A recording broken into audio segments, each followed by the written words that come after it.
Hello YouTube. You're probably asking yourself, why is there a cylinder, golden eggnog, and a piston? Well, first part of the video I want to talk to you guys about eggnog. A lot of people don't understand why eggnog is so expensive this time of year. Well, I'm going to tell you why. Okay? There's a shortage. Okay? And it's not on goldens. It's not on the eggs. There's a shortage of nog, and that drives the price up. If you don't have nog, you can't have eggnog, and there's plenty of eggs, just a shortage on nog. So for those of you who don't know what nog is, you'll have to Google it, because I'm going to be doing a video on a first look. So let's get into the first look. Actually, we're going to do eggnog right in the video, right there. Eggnog's in the back of the video, guys. Okay, what eggnog? So anyway, want to do a quick first look with you. Now this is a upside down right now, cast iron cylinder right here. So this right here. Now remember on my last video that I did of a piston cylinder, I had it nickel-sealed, and that's because it was a completely aluminum, what do you call it, cylinder. This one's cast iron. This one's the heavy one, the 7.9 pounds. This fits my KM100. This cylinder right here I picked up, and it's got some rust on the inside. I don't know if you can see that or not. Let me see if the light will help. Nope.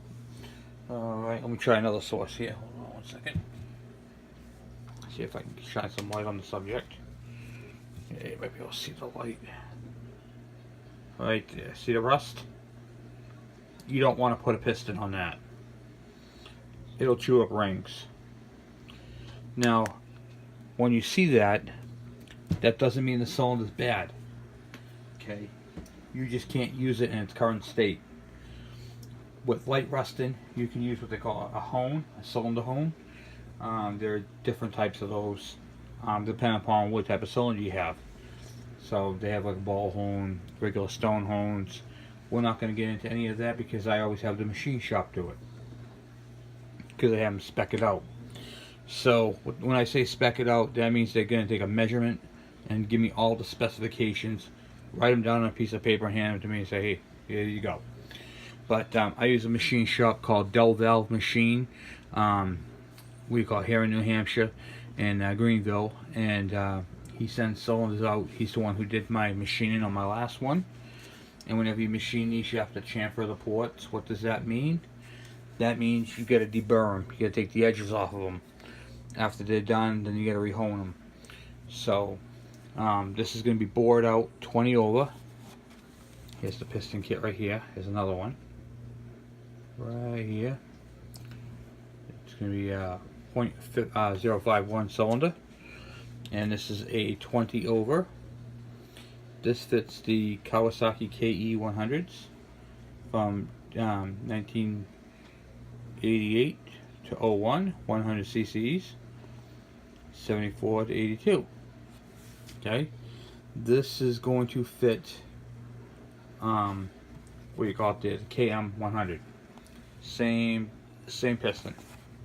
Okay, so whenever you go to look for one of those, it literally takes the same piston. Go figure. So,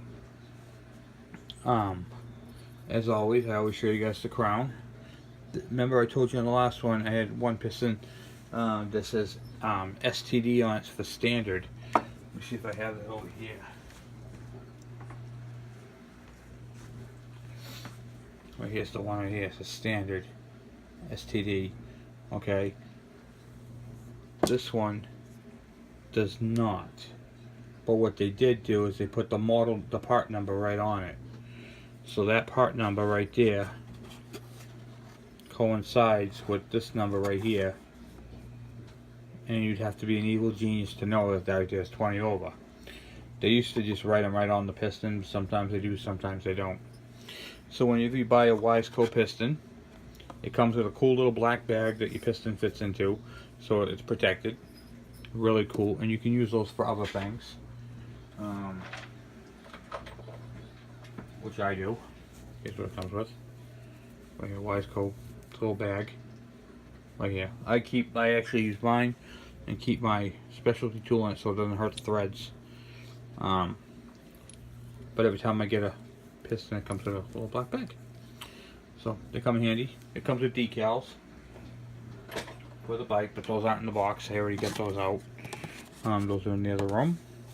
It comes with your rings and for use with Nickel and for use in cast iron, nickel. You know, it shows you all different types of what do you call it there? Do not use in chrome plated cylinders. Okay, so if you have a chrome plated cylinder, this is, you got to do different rings. We don't have to worry about that. It's not chrome plated. It comes with new clips, and of course it comes with new rings. So this is the piston right here, and you probably wonder what these little divots are. Those are for taking the clips out. Okay, so that's pretty much it. This is going to be bored out 20 over, so it's no longer going to be a 99cc. It's going to be an actual 100, and we're going to install this on the KM100. The yellow bike is what this is going to be for.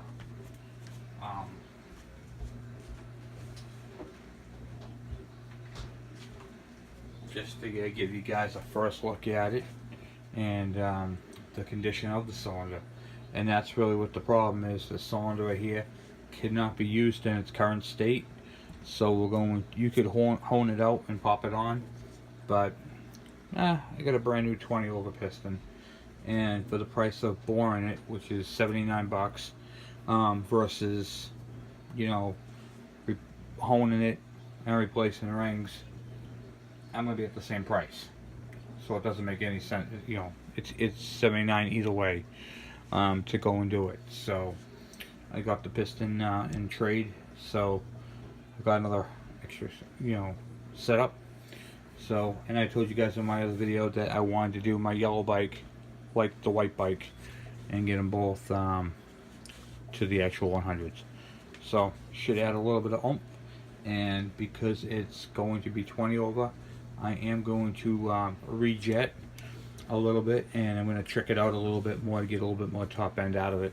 But I'm going to show you guys how I do all that on some of my other videos. I do have some carburetor videos coming up, and that's going to show you how to get some serious oomph out of your bike. Just little tips and tricks I do. So that's pretty much it for what I got for tonight. Put all the stuff away, and don't lose your directions. These directions, don't throw them away. A lot of people take them, they throw them right away. The nice thing about this is Wiseco pistons. I use Wiseco because they come with a warranty, okay, and they have a really good product. This is my second Wiseco piston video, and you'll be seeing a lot more of these on here. But when you get into it, they tell you about the lubrication holes. This doesn't apply to us because I'm working on KEs and KMs and KDs, but if you had exhaust power valves, those are on there. Plated cylinders, cast iron cylinders, what to use, how to do it. They come with a little thing in there for braking. You know, you're gonna want to read your directions, because the rules that apply to a cast iron cylinder, and this is a KM100, do not apply to the KE100. They are two totally different cylinders. This one's cast iron, the other one's aluminum, and they one gets nickel coated. This one just gets honed and bored out and honed and chamfered, and off it goes. This type of cylinder is a lot cheaper and easy to repair as far as boring it out is concerned. So keep that in mind when you go and do this. Okay, and that's pretty much all I got for you guys for tonight. So I want to say thank you guys for watching. Please subscribe. 147 subscribers. You guys are really awesome. Just thank you guys so much. Over 21,000 views. I'm just really happy to be able to do this for you guys. But this is the KM100 and the KD100 cylinder. Those two are the exact same. But you can see in there's a little, you know, it's got a lot of, not wear, It's actually worn very nicely. It's sat. And that's really what it comes down to. It just sat. So, sitting with no lubrication in there, just a dry cylinder, it's going to rust up. And this is a 100. You can see this piston is definitely bigger than the hole. Will not fit in. So you would need something like this one right here would fit right into it. Okay. And that is a KE 100 cylinder. Fits perfectly. Go figure, right? So height's the same. Deck height.